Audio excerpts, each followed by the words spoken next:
Pacarku dinodai pada suatu malam hujan. Aku menyaksikan seluruh prosesnya dan merekam videonya. Akhirnya dia tidak tahan dengan siksaan itu. Dia menjadi gila dan dirawat di rumah sakit.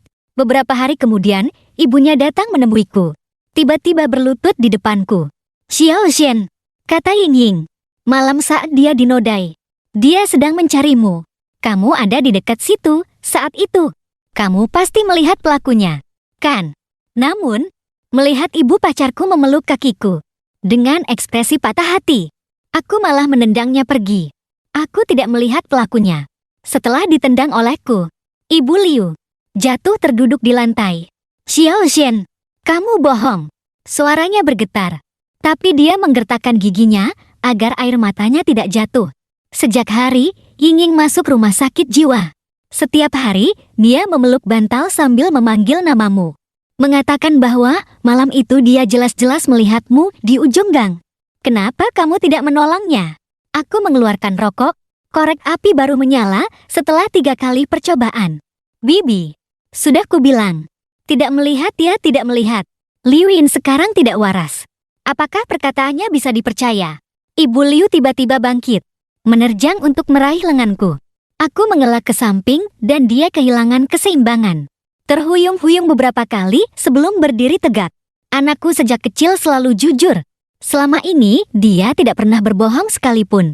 Meskipun sekarang dia tidak sadar, dia tidak akan mengarang cerita bohong seperti itu. Jari-jariku yang memegang rokok menekan dengan keras. Baru tersadar saat ujung rokok membakar ujung jariku. Sebenarnya hatiku lebih tahu dari siapapun bahwa Yui tidak berbohong.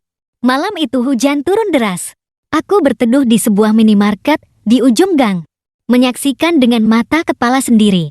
Seseorang menyeretnya ke gang buntu di sebelahnya. Aku pulang ke asrama terlambat hari itu.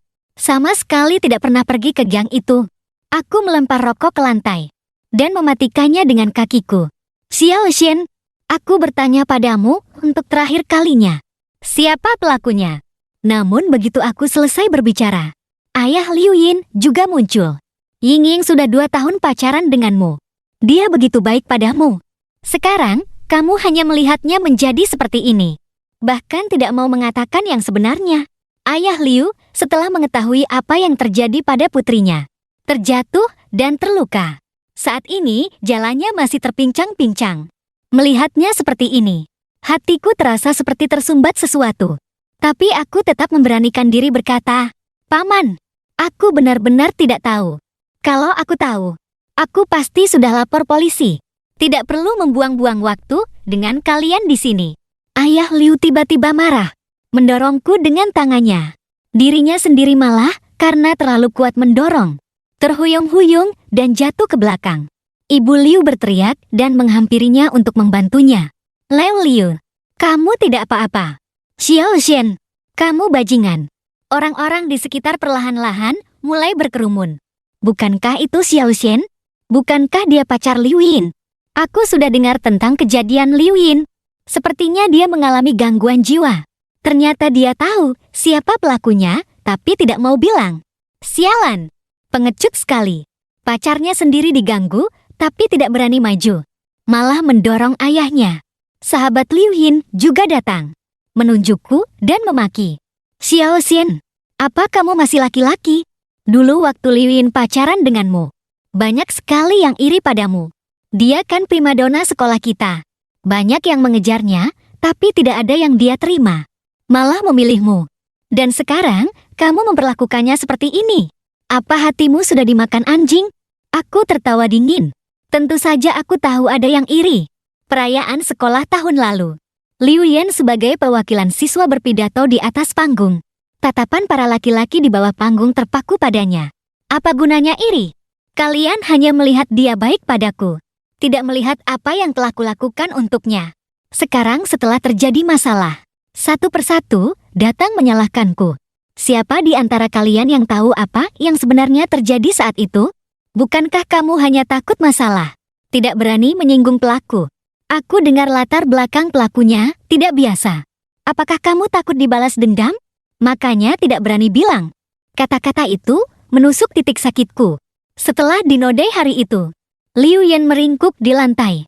Bajunya sobek berantakan, wajahnya penuh air mata dan air hujan. Saat dia memegang lenganku sambil menangis, penuh dengan keputusasaan. Ayah Liu dibantu berdiri oleh Ibu Liu. Tangannya terus gemetar. Xiao Xian, ingat, kamu tidak mau mengatakannya hari ini. Kan tanda tanya. Meskipun aku harus mencari di seluruh kota, aku akan menemukan pelakunya. Saat itu, aku ingin lihat bagaimana kamu menghadapi Ying Ying. Terserah kamu. Aku berbalik hendak pergi, tapi lenganku ditahan oleh sahabat Liu Yin. Jangan harap kamu bisa pergi. Kami sudah lapor polisi. Polisi akan segera datang. Kamu katakan di depan polisi.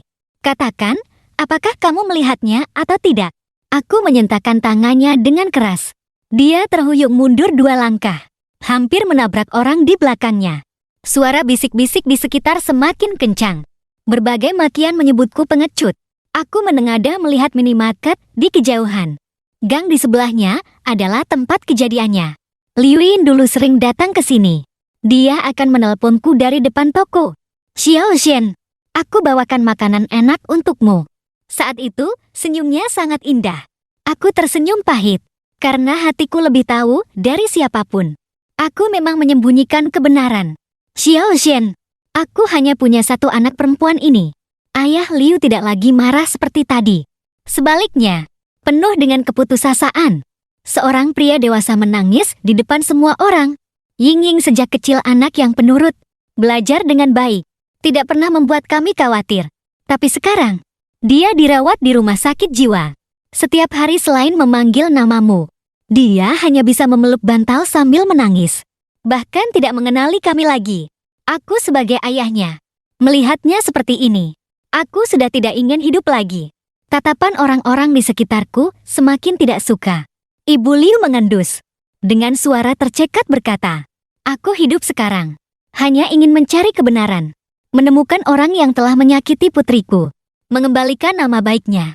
Meskipun aku mati, di akhirat nanti, aku bisa menjelaskannya padanya. Kamu sudah 2 tahun pacaran dengannya. Meskipun tidak ada perasaan, tidak bisa hanya melihatnya diganggu orang lain. Bahkan tidak mau mengatakan yang sebenarnya. Kan tanda tanya. Aku mengepalkan tanganku. Kuku menancap ke telapak tangan. Terasa sedikit sakit. Saat itulah, dosen pembimbingku juga datang. Setelah mengetahui situasinya, wajahnya menjadi muram. Berbalik menatapku. Dengan tegas berkata, Xiao Xian, mengetahui tapi tidak melapor adalah melindungi. Kalau pelakunya benar-benar karena kamu tidak bilang. Dan bebas dari hukum, perbuatanmu ini terhitung kejahatan dan akan dihukum. Kamu sekarang mahasiswa. Tahukah kamu apa artinya hukuman bagimu? Catatanmu akan ternoda. Nanti cari kerja. Ikut tes pegawai negeri. Semua tidak akan bisa. Aku menatap dosen pembimbing. Guru Yang, kalau Anda merasa saya melakukan kejahatan, cepatlah lapor polisi. Polisi datang. Aku tetap akan mengatakan hal yang sama. Tidak melihat ya tidak melihat. Apa yang bisa mereka lakukan padaku? Guru yang terdiam mendengar kata-kataku. Wajahnya semakin masam. Ayah Liu gemetar karena marah. Sekali lagi menunjukku dan memaki. Xiao Xian, kenapa kamu bisa begitu berdarah dingin? Ying Ying setiap hari di rumah sakit memanggilmu. Mengatakan bahwa kamu ada di dekat situ saat itu. Dia pasti tidak salah lihat. Aku tertawa dingin. Paman, putrimu sekarang bahkan tidak mengenali orang tuanya sendiri. Apa perkataannya bisa dipercaya? Mungkin dia hanya berhalusinasi. Mengira orang lain adalah aku. Kalau memang demi kebaikannya, seharusnya merawatnya dengan baik. Bukan memaksaku di sini. Begitu selesai bicara, suasana di sekitar langsung menjadi ramai. Xiao Xian, apa kamu masih manusia? Liu Yin sudah seperti itu. Kamu masih bicara seperti itu tentangnya. Benar. Meskipun Liu Yin sekarang tidak sadar, tidak boleh memfitnahnya seperti itu. Kan tanda tanya. Wajah ayah Liu memucat karena marah. Tiba-tiba dia menyerbu ke depan, mengayunkan tangannya dan menamparku. Pipiku langsung terasa panas dan perih. Hari ini, aku akan menghajarmu sampai mati. Dasar makhluk berdarah dingin. Ying Ying benar-benar buta mata mau pacaran denganmu. Para mahasiswa di sekitar pun ikut-ikutan. Mengatakan seharusnya menghajar sampai mati bajingan sepertiku. Aku menatap mereka. Dalam hati aku tertawa dingin. Mereka mana mau menolong Liu Yin? Jelas-jelas sudah lama tidak suka padaku. Setelah aku pacaran dengan Liu Yin, mereka sering membicarakanku di belakang. Mengatakan aku tidak pantas untuk Liu Yin. Kesempatan seperti ini tentu tidak akan mereka lewatkan. Aku menarik napas dalam-dalam. Tiba-tiba tertawa. Kalian pikir aku mau pacaran dengan Liu Yin? Sebenarnya aku sudah lama ingin putus darinya. Dia itu pembawa sial. Begitu kata-kataku terlontar, suara bisik-bisik di sekitar langsung meledak. Ayah dan Ibu Liu mendengarnya. Wajah mereka semakin pucat. Ibu Liu yang pertama menyerbu, mengulurkan tangan hendak menjambak rambutku. Xiao Xian, kamu serigala tidak tahu berterima kasih. Apa salah putriku padamu? Waktu kamu sakit, dia bangun tengah malam membuatkanmu bubur. Tahu keluargamu miskin. 2 tahun ini, dia juga yang selalu membantumu. Ayah Liu kemudian meninjuku lagi di wajah. Aku tidak bisa berdiri tegak. Mundur 2 langkah dan menabrak dinding. Punggungku terasa sangat sakit. Dulu aku masih menganggapmu anak yang baik. Ingin bersamamu. Aku tenang. Sekarang kulihat aku benar-benar buta. Kamu bilang Ying pembawa sial. Aku lihat kamulah binatang berkedok manusia. Aku menggosok punggungku. Baru saja hendak membantah. Ayah Liu tiba-tiba menatapku. Tatapannya mengandung sesuatu yang tidak ku mengerti. Seperti curiga. Juga seperti putus asa. Lalu dia menarik napas dalam-dalam. Dengan suara rendah, Xiao Xian, aku tanya padamu. Apakah karena Ying tidak mau menyerahkan tubuhnya padamu? Makanya kamu melakukan hal itu padanya? Aku tertegun. Tidak menyangka dia akan berpikir seperti itu. Orang-orang di sekitar pun sedikit lebih tenang. Semua menatapku. Menunggu jawabanku. Ying sejak kecil menjaga diri. Apakah karena dia tidak mau? Makanya kamu berniat jahat? Hari itu dia mencarimu. Kamu tidak mendapatkannya. Kamu memaksanya. Ibu Liu di sampingnya menangis sambil mengangguk. Pasti begitu. Xiao Xian, kamu terlalu kejam. Kami sebenarnya sudah setuju setelah kalian lulus. Akan menikahkan kalian. Tapi kenapa sekarang kamu bisa berbuat seperti ini padanya? Aku melihat mereka. Merasa geli sekaligus tak berdaya. Mereka lebih memilih percaya pada tebakan konyol ini. Daripada percaya bahwa aku tidak melihat pelakunya. Aku mengeluarkan rokok dan menyalakannya lagi. Lalu tertawa dingin. Menikah? Paman. Bibi. Sebaiknya kalian jangan berharap. Wanita seperti Liu Yin diberikan gratis pun aku jijik. Begitu kata-kata ini keluar, suasana di sekitar langsung hening. Semua orang menatapku. Tatapan mereka penuh amarah dan tidak percaya. Ibu Liu gemetar karena marah. Hampir pingsan. Tapi saat itu, tiba-tiba terdengar suara lemah dari belakang. Xiao Xian, kenapa kamu berkata seperti itu? Ini Liu Yin. Mendengar suaranya, aku pun langsung kaku. Orang-orang di sekitar pun berbalik melihat. Aku pun perlahan berbalik. Melihat Liu Yin ditemani kerabat dan dokternya. Muncul di belakangku. Dia sangat kurus. Pipinya cekung. Membuat matanya terlihat besar. Namun tidak ada binar seperti dulu. Di bawah matanya ada lingkaran hitam yang tebal. Baju rumah sakit yang besar terlihat longgar di tubuhnya. Seolah-olah akan jatuh tertiup angin kapan saja. Membuat orang yang melihatnya merasa kasihan. Ibu Liu melihat Liu Yin. Langsung berlari sambil menangis memeluknya. Liu Yin hanya menatapku. Matanya perlahan dipenuhi air mata. Mengalir di pipinya. Suaranya sangat lemah. Xiao Xian, aku begitu menyukaimu. Begitu baik padamu. Kenapa kamu berkata seperti itu tentangku? Kenapa bilang aku kotor? Aku melihatnya seperti itu. Hatiku terasa seperti tersumbat sesuatu. Tidak bisa berkata-kata. Aku ingin berbalik dan pergi. Tapi kakiku seolah terpaku di tanah. Tidak bisa bergerak. Liu Yin melihatku diam saja. Air matanya semakin deras. Malam itu, seseorang menyeretku ke dalam gang. Aku jelas-jelas melihatmu. Kupikir kamu akan datang menolongku. Tapi kenapa tidak? Dia berhenti sejenak, mengusap air matanya dengan sedikit keputusasaan. Dan aku jelas-jelas melihatmu memegang ponsel dan merekam. Xiao Xian, di ponselmu ada bukti. Kenapa kamu tidak mengaku? Setelah Liu Yin selesai bicara, orang-orang di sekitar langsung heboh. Xiao Xian, Kamu masih punya muka untuk berdiri di situ? Cepat serahkan ponselmu. Liu Yin sudah seperti itu, masih bisa menyebutkan detailnya. Kamu masih mau membantah? Aku lihat dia memang sengaja. Punya video, tapi diam saja. Ingin melindungi pelaku. Aku menggertakkan gigi menatap Liu Yin. Setelah lama baru bisa berkata, dengan susah payah. Dia hanya bicara omong kosong. Seorang yang tidak waras. Apa perkataannya bisa dipercaya? Namun begitu aku selesai bicara, dokter yang menemaninya menjelaskan. Liu Yin mengalami gangguan jiwa intermiten. Bukan tidak sadar sepenuhnya. Saat dia sadar, logika dan ingatannya normal. Perkataannya tadi memiliki tingkat kredibilitas yang tinggi. Perkataan dokter secara langsung membantah alasanku. Ayah Liu langsung menyerbu. Mengulurkan tangan hendak merebut ponselku. Xiao Xian, berikan ponselmu padaku. Aku refleks menghindar ke belakang, sambil mengangkat tangan dan mendorongnya. Melihat situasi ini, beberapa kerabat Liu Yin langsung mengerumuniku. Tatapan mereka penuh amarah. Hari ini tidak memberimu pelajaran. Kami akan merasa bersalah pada Liu Yin. Kemudian, entah siapa yang meninju wajahku. Aku langsung merasa hidungku panas. Darah segar langsung mengalir. Hajar dia. Suruh dia bicara jujur. Bajingan seperti ini memang harus diberi pelajaran. Semakin banyak orang mengerumuniku. Tinju dan tendangan terus mendarat di tubuhku. Aku melindungi kepalaku. Meringkuk di lantai. Hanya merasa seluruh tubuhku sakit.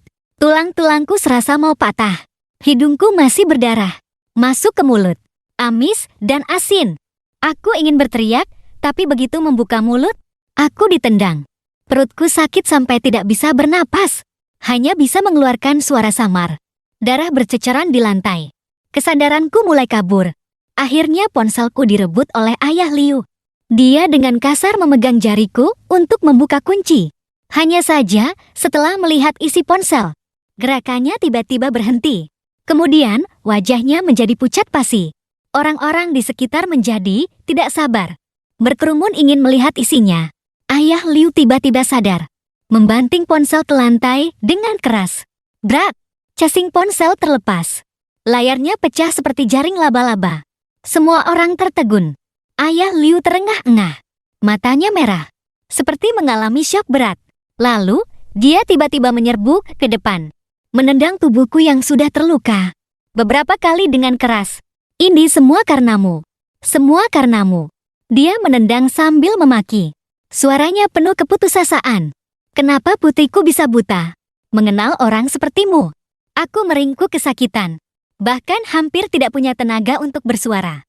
Saat itu, Ibu Liu juga penasaran dan mengambil ponsel itu. Hanya saja, setelah melihat isinya, wajahnya juga langsung pucat. Akhirnya, seluruh tubuhnya gemetar.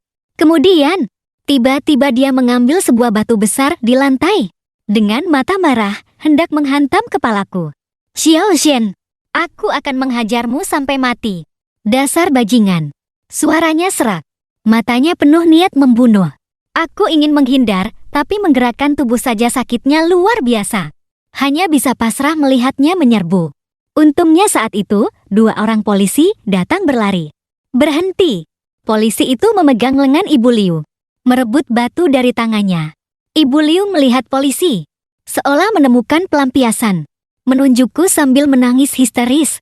Pak polisi. Dia yang menodai putriku. Cepat tangkap dia. Tembak mati dia. Ayah Liu dengan wajah muram berkata pada polisi. Pak polisi. Di ponsel bajingan ini ada bukti. Kalian lihat saja nanti. Polisi mengambil ponsel itu dan melihat layarnya. Lalu memberi isyarat mata pada rekannya. Orang-orang di sekitar menjadi tenang. Semua menunggu reaksi polisi. Aku terbaring di lantai. Sedikit sadar. Dan setelah melihat polisi datang, aku malah merasa lega. Beberapa menit kemudian, polisi yang memeriksa perangkat itu, wajahnya tiba-tiba menjadi sangat masam. Dia menatapku, lalu berbisik pada polisi yang lain. Polisi itu, setelah mendengar, wajahnya langsung menjadi muram. Menunjukku dan berkata, "Kamu ikut kami untuk dimintai keterangan." Aku menggertakkan gigi dan perlahan bangkit sendiri. Seluruh tubuhku terasa sakit. Setiap langkah terasa seperti menginjak pisau. Baik, Aku akan bekerja sama dengan penyelidikan kalian. Namun saat aku hendak dibawa pergi, Liu Yin tiba-tiba menyerbu keluar dari kerumunan, menghalangi polisi. Dia menatap polisi. Air matanya terus mengalir. Buktinya palsu. Xiao Xin tidak bersalah. Kalau memang dia yang melakukannya, aku rela. Tapi pelakunya sama sekali bukan dia. Kalian tidak boleh menangkapnya. Liu Yin benar-benar mencintaiku. Ingin menikahiku juga benar. Bahkan dulu dia yang pertama kali melamarku. Itu saat liburan musim panas tahun lalu. Kami pergi berlibur ke kota kecil di sekitar. Saat berjalan-jalan di tepi sungai sore hari, dia berjongkok di semak-semak dan memetik rumput ekor anjing. Dengan canggung membentuknya menjadi cincin dan menyerahkannya padaku. Xiao Xin, ini sebagai cincin. Maukah kau memakaikannya untukku? Seumur hidupku aku hanya ingin menjadi istrimu. Aku tertegun cukup lama saat itu. Lalu tersenyum dan menerima cincin itu. Memasangkannya di jari manisnya. Malam itu juga malam pertama kami. Tidak ada yang dramatis. Hanya dia yang menggenggam tanganku. Terus-menerus mengulangi kata aku cinta kamu di telingaku. Jadi saat ini melihat Liu Yin seperti ini. Kenangan saat itu tiba-tiba muncul kembali. Hidungku terasa masam. Ibu Liu melihat Liu Yin masih membelaku. Dengan panik menyerbu dan menariknya menjauh. Ying Ying, jangan bodoh. Dia sudah melakukan hal itu padamu. Kenapa kamu masih membelanya? Dokter juga memegang bahu Liu Yin, menjelaskan kepada polisi dan orang-orang di sekitar. Pak polisi, kondisi Liu Yin saat ini mungkin salah satu bentuk reaksi stres pasca trauma. Beberapa korban setelah mengalami trauma akan mengembangkan ketergantungan pada pelaku. Bahkan salah mengira itu adalah cinta. Apa yang dikatakannya sekarang bukanlah pikirannya yang sebenarnya. Ayah Liu mendengar perkataan dokter. Kemarahannya semakin menjadi-jadi. Dia menyerbu ke depan menunjukku dan memaki. Dasar binatang. Di ponselmu tersimpan semua foto sensual Ying Ying. Kamu menggunakan foto-foto ini untuk mengancamnya. Memaksanya untuk bersamamu. Kan tanda tanya. Orang-orang di sekitar pun pada saat itu akhirnya tahu apa isi ponselku. Makian kembali terdengar. Aku sudah tahu dia bukan orang baik. Ternyata menggunakan foto untuk mengancam Liu Yin. Menjijikan sekali. Orang seperti ini memang harus dihajar sampai mati. Kenapa polisi belum menangkapnya? Membiarkannya terus menyakiti orang lain? Segera seseorang mengambil batu di lantai, melemparkannya ke arahku. Lebih banyak orang mengerumuni. Kembali menghajarku dengan tinju dan tendangan. Polisi mencoba menghalangi, tapi terdesak ke samping oleh kerumunan. Dan tak lama kemudian, mereka hanya mengerutkan kening. Tidak ada niat untuk menghentikannya lagi. Mungkin mereka juga merasa aku pantas mendapatkannya. Namun, tepat saat aku mengira akan mati dipukuli, tiba-tiba seseorang menerjang ke depan. Memelukku erat-erat. Itu Liu Yin. Jangan pukul lagi. Aku mohon jangan pukul lagi. Orang-orang di sekitar melihatnya seperti itu. Akhirnya berhenti. Liu Yin mengangkat kepalanya. Wajahnya penuh air mata dan darahku. Aku benar-benar mencintainya. Bukan stres pasca trauma. Foto-foto itu sama sekali tidak seperti yang kalian pikirkan. Dia berhenti sejenak, menarik napas dalam-dalam, seolah telah membuat keputusan besar. Dan orang yang menodaiku sama sekali bukan dia. Begitu kalimat ini diucapkan, suasana di sekitar langsung hening. Semua orang menatap Liu Yin. Tatapan mereka penuh keterkejutan. Ibu Liu memegang lengan Liu Yin. Suaranya bergetar. Ying Ying, apa yang kamu katakan? Kamu tahu siapa pelakunya? Liu Yin tidak menjawab Ibu Liu, melainkan berbalik menatapku. Tatapannya penuh rasa bersalah. Xiao Xin, maafkan aku. Aku tidak ingat sebelumnya. Membuatmu begitu menderita. Tapi sekarang aku benar-benar sudah ingat. Aku terbaring di lantai, menatap wajahnya. Hatiku campur aduk. Sekarang, Liu Fu sudah menuduhku sebagai pelaku. Orang-orang di sekitar juga sudah menganggapku orang jahat. Meskipun dia mengklarifikasi, berapa banyak orang yang akan percaya? Polisi saat itu berjalan mendekat, memisahkan kerumunan. Berkata pada Liu Yin, "Nona muda, tenanglah. Bicaralah pelan-pelan. Kamu bilang kamu melihat pelakunya? Siapa dia? Apa ciri-cirinya?" Liu Yin mengendus, mengusap air mata dan darah di wajahnya. Baru saja hendak membuka mulut, Liu Fu tiba-tiba memotongnya. Ying, jangan bicara sembarangan. Apa kamu bingung lagi? Aku terbaring di lantai. Luka di punggungku. Terasa perih karena keringat dingin. Malam itu, setelah Liu Yin diseret ke dalam gang, otaknya seperti kunci yang berkarat. Semua ingatan tentang pelaku tersangkut di dalamnya. Dia bukan sengaja tidak mau bicara. Trauma menekan gambaran-gambaran itu. Tidak bisa mengingatnya sama sekali. Jadi sekarang dia, untuk pertama kalinya bisa mengingat wajah pelaku. Mengeluarkannya dari ingatan yang kacau. Tubuh Liu Yin semakin gemetar. Bibirnya digigit hingga pucat. Air mata menetes di dagunya. Dia mengangkat kepalanya. Tatapannya menyapu kerumunan. Akhirnya perlahan jatuh pada Liu Fu. Itu dia. Kata-kata ini seperti petir. Meledak di tengah kerumunan. Ibu Liu tertegun selama 2 detik. Kemudian berteriak sambil mengguncang bahu Liu Yin dengan gila. Ying, itu ayah kandungmu. Dia membawamu ke taman hiburan sejak kecil. Saat kamu sakit dia menjagamu semalaman. Bagaimana mungkin dia melakukan hal seperti itu padamu? Bagaimana kamu bisa menuduh ayahmu sendiri? Kamu pasti sudah gila. Wajah Liu Fu langsung pucat pasi. Dia menatap Liu Yin. Matanya memerah, seolah ingin memakannya. Ying, lihat aku. Katakan sekali lagi. Apakah kamu sudah diberi racun oleh Xiao Shen? Tidak ada yang menjawab. Liu Yin hanya menangis. Liu Fu tiba-tiba hancur. Air mata jatuh tanpa pertanda. Kemudian, dia tiba-tiba menyerbu lagi. Menjambak rambutku. Membenturkan kepalaku ke tanah dengan keras. Buk, pandanganku menjadi gelap. Darah di dahiku mengalir lagi. Menutupi mataku. Ini semua karenamu. Karenamu bajingan. Dia berteriak sambil membenturkan kepalaku. Suaranya penuh kebencian gila. Putriku tadinya baik-baik saja. Kamulah yang memaksanya bicara omong kosong. Memaksanya memfitnah ayahnya sendiri. Hari ini, aku akan menghajarmu sampai mati. Dasar bajingan. Kepalaku pusing karena dibenturkan. Ingin berontak, tapi tidak bisa bergerak. Sakitnya membuatku hampir pingsan. Orang-orang di sekitar akhirnya sadar. Seseorang berteriak, jangan pukul lagi. Tapi tidak ada yang berani benar-benar maju untuk menghentikan. Lebih banyak orang berbisik-bisik di samping. Semuanya membela Liu Fu. Benar. Mana ada ayah yang menyakiti putrinya sendiri. Aku lihat ini ulah Xiao Shen. Mungkin dia yang mengajari Liu Yin berkata seperti itu. Ingin lepas dari tuduhan.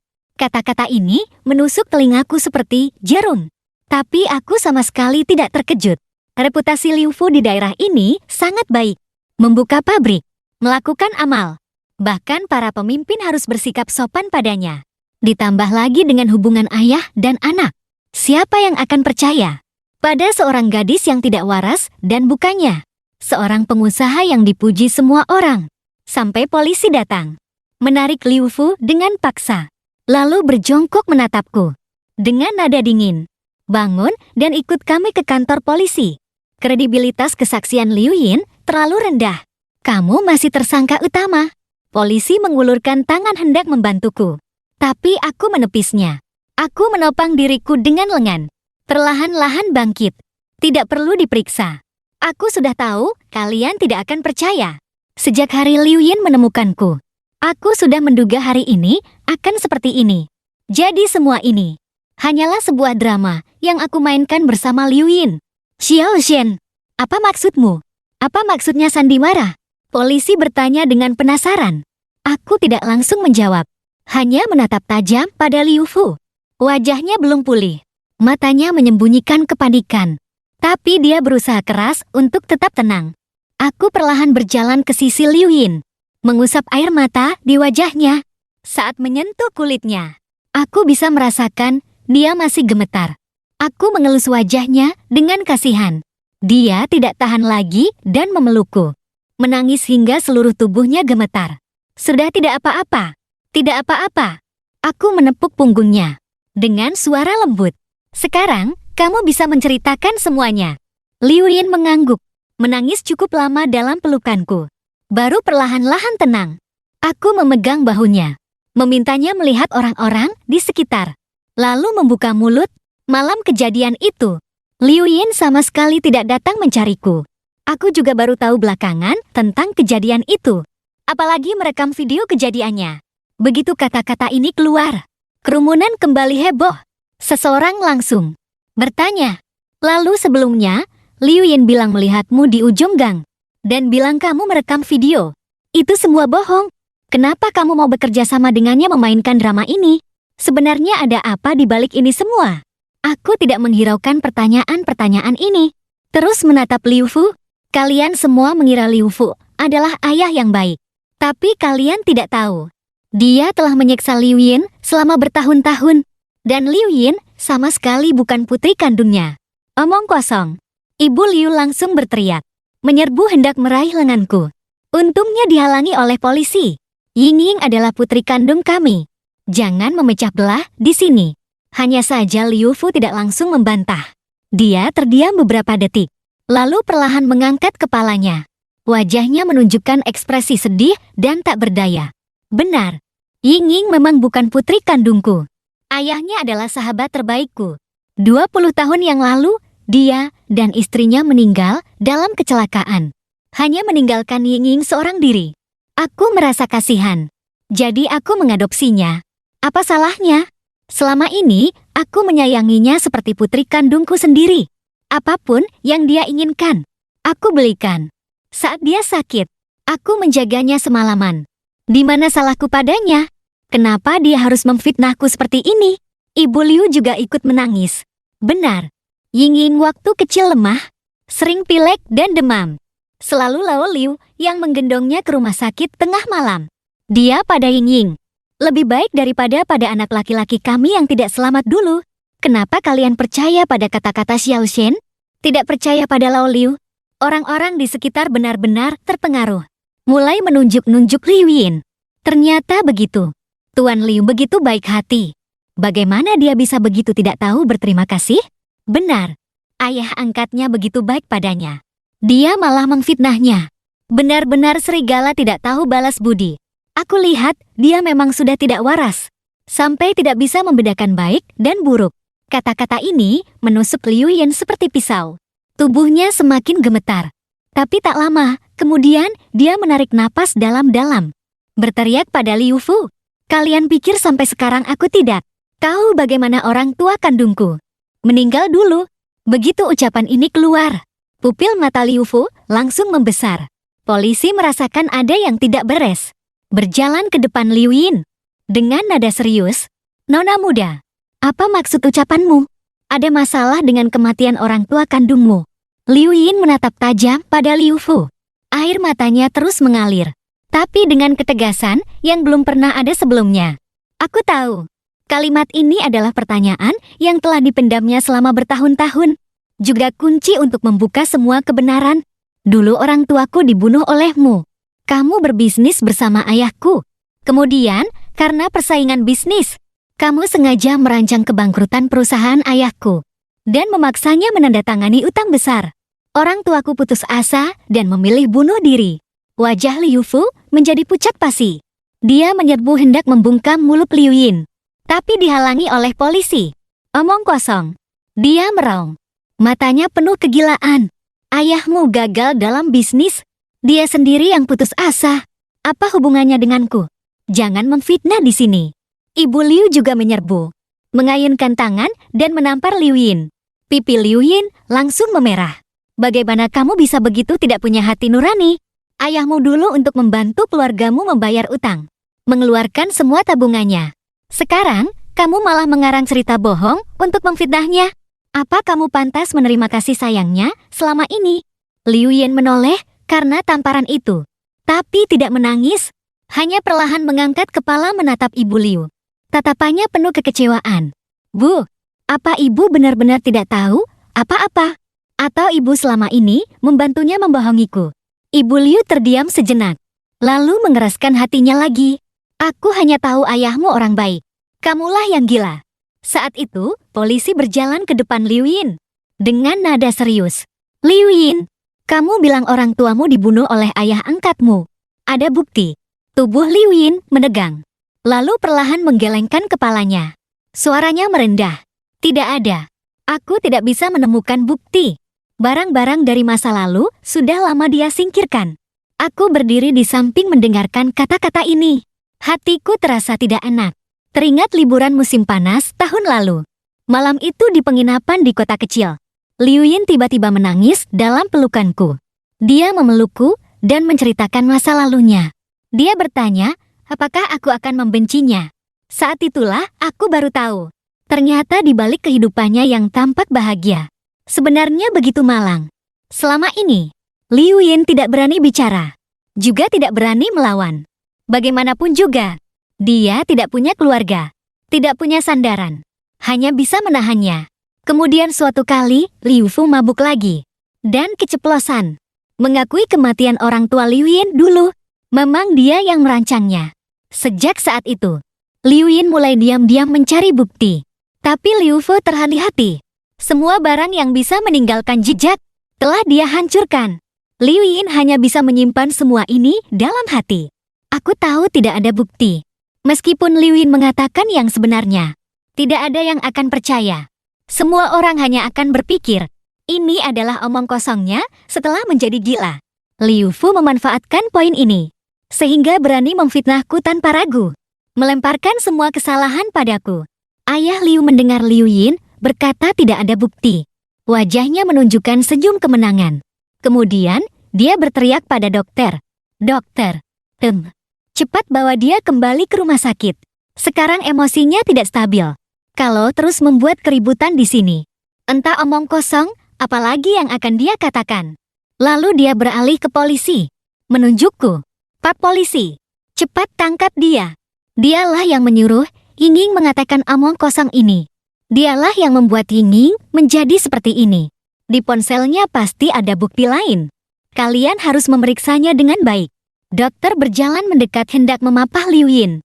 Liu Yin langsung bersembunyi di belakangku, memegang erat bajuku. Tatapannya penuh ketakutan. Namun saat itu, aku menggenggam tangannya, memberinya tatapan menenangkan. Lalu perlahan mengangkat kepala menatap Liu Fu, dengan dingin berkata, aku memang tidak punya bukti sebelumnya. Tapi sejak kamu merebut ponselku, buktinya sudah ada. Wajah Liu Fu langsung pucat pasi. Dia mundur setengah langkah. Suaranya bergetar. Apa yang kamu bicarakan? Aku merebut ponselmu. Hanya ingin melihat, apakah kamu benar-benar merekam video Ying? Apa masalahnya? Tidak masalah. Aku tertawa dingin. Maju selangkah. Kalau semua ini benar-benar bukan ulahmu, kenapa kamu begitu tegang menghapus dari ponselku video malam hujan itu? Apa yang kamu takutkan? Kalimat ini menusuk hati Liu Fu seperti jarum. Pupil matanya langsung menyusut. Bibirnya bergetar. Tidak bisa bicara. Orang-orang di sekitar juga melihat ada yang tidak beres. Mulai berbisik-bisik. Tatapan mereka pada Liu Fu menjadi lebih curiga. Polisi mengerutkan kening. Bertanya padaku, Xiao Xian, bukti apa yang kamu maksud? Aku mengambil dari tangan polisi pembantu ponsel yang layarnya pecah itu, menyerahkannya pada polisi. Di ponsel ini, sebelumnya, aku memasang sebuah program. Selama ada yang membuka kunci ponsel, kamera depan akan otomatis mulai merekam. Saat Liu Fu menghapus video malam hujan itu, semua gerakannya terekam. Liu Fu mendengar kata program. Wajahnya langsung hancur. Dia menyerbu hendak merebut ponsel. Kamu bohong.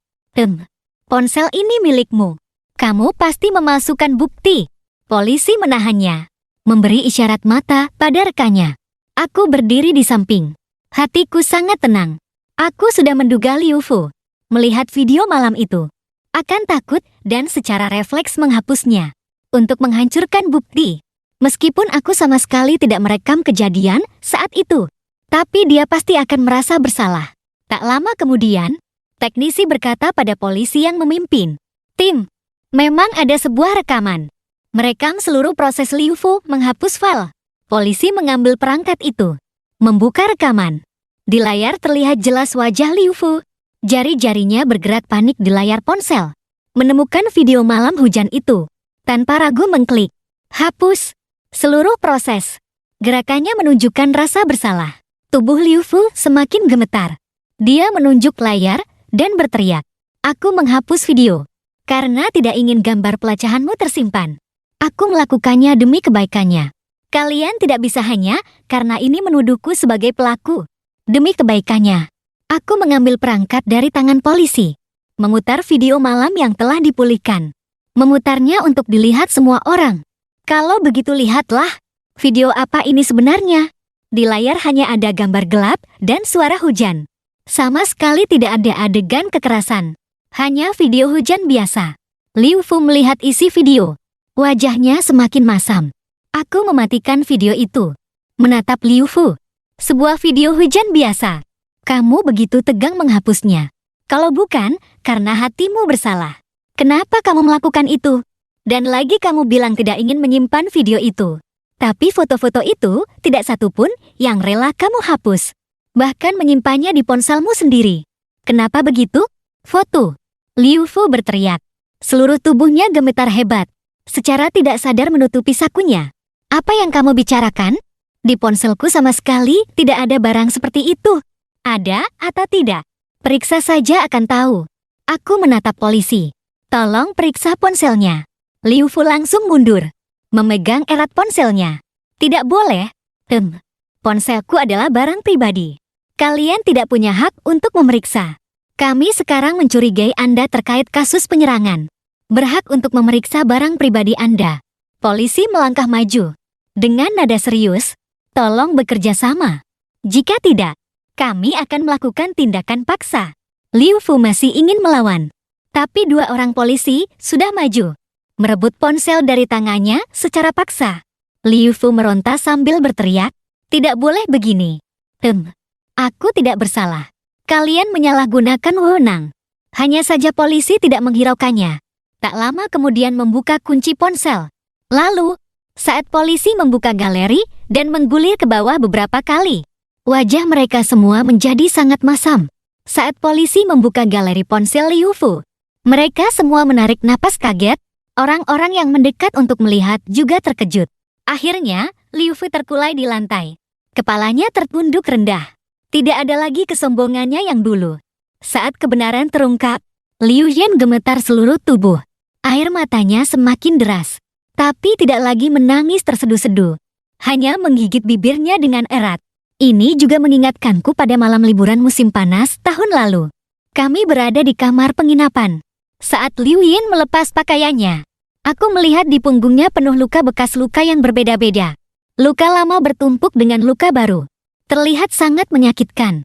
Aku bertanya padanya, bagaimana bisa begitu? Awalnya, dia tidak mau bilang. Kemudian, setelah aku terus bertanya, dia menangis dan berkata itu ulah Liu Fu. Mengatakan Liu Fu selalu menentang hubungan kami. Selama melihatnya berjalan bersamaku. Pulang ke rumah, pasti akan dipukuli. Malam itu aku memeluknya. Hatiku sangat sakit. Sejak saat itulah, aku dan Liu Yin diam-diam berdiskusi. Harus mencari cara untuk mengungkap kejahatan ayah angkatnya. Membuatnya membayar atas perbuatannya. Kami tahu Liu Fu licik. Makanya kami memikirkan drama ini. Sengaja membuat Liu Fu merebut ponsel. Menghapus video untuk menangkap basahnya. Ibu Liu di samping melihat video itu. Hatinya akhirnya hancur. Kakinya lemas dan dia berlutut di lantai. Dia menutupi wajahnya dan menangis pilu. Lao Liu? Oh, Lao Liu. Semua ini seharusnya sudah berakhir sejak lama. Seharusnya sudah berakhir. Dia mengusap air matanya. Dengan suara tercekat menjelaskan. Aku tidak sengaja melindunginya. Aku tidak punya pekerjaan. Semua pengeluaran keluarga bergantung padanya. Kalau aku membongkarnya, aku tidak punya tempat tujuan. Aku pernah mencoba menasihatinya. Tapi dia sama sekali tidak mau dengar. Bahkan mengancam akan membunuhku jika aku berani bicara. Mengetahui hal ini, tidak ada lagi yang menyalahkan Ibu Liu. Semua orang bisa melihat dia juga orang yang malang. Tertekan oleh kendali Liu Fu dan tekanan hidup. Sehingga tidak berani melawan. Bajingan. Benar-benar bajingan. Berpura-pura begitu baik. Ternyata di belakang begitu jahat. Pantas saja Liu Yin dipaksa menjadi seperti itu. Siapapun yang mengalami penderitaan seperti ini akan hancur. Hajar dia. Orang seperti ini memang harus dihajar sampai mati. Tak lama kemudian, seseorang mengambil batu di lantai. Melemparkan sampah ke arah Liu Fu. Liu Fu meringkuk di lantai. tidak berani melawan lagi. Polisi menahan kerumunan, mengeluarkan borgol dan memasangkannya di tangan Liu Fu. Liu Jiangwo, sekarang ikut kami ke kantor polisi untuk diperiksa. Kemudian polisi mengikuti petunjuk ini, menyelidiki kembali kasus bunuh diri orang tua kandung Liu Yin. Tak lama kemudian juga menemukan bukti. Dulu Liu Fu untuk merebut bisnis memalsukan kontrak dan menyuruh orang memalsukan bukti penggelapan dana oleh ayah Liu Yin, mendorong keluarga Liu Yin ke jalan buntu. Bukti sudah kuat. Liu Fu dihukum atas beberapa kejahatan. Akhirnya dijatuhi hukuman mati. Hari itu, berita lokal juga melaporkan kejadian ini. Setelah Liu Fu dihukum, Liu Yin kembali menggunakan nama keluarga ayah kandungnya. Setelah itu, dia menjalani beberapa bulan terapi psikologis di rumah sakit. Kondisinya perlahan membaik. Kembali ke sekolah dan menyelesaikan studinya. Setelah lulus, kami pergi meninggalkan kota kecil ini bersama. Pergi ke kota di mana tidak ada yang mengenal kami. Sebenarnya aku tahu luka-luka itu tidak akan hilang sepenuhnya. Tapi setidaknya sekarang, dia tidak perlu lagi hidup dalam ketakutan. Setidaknya matanya kembali bersinar.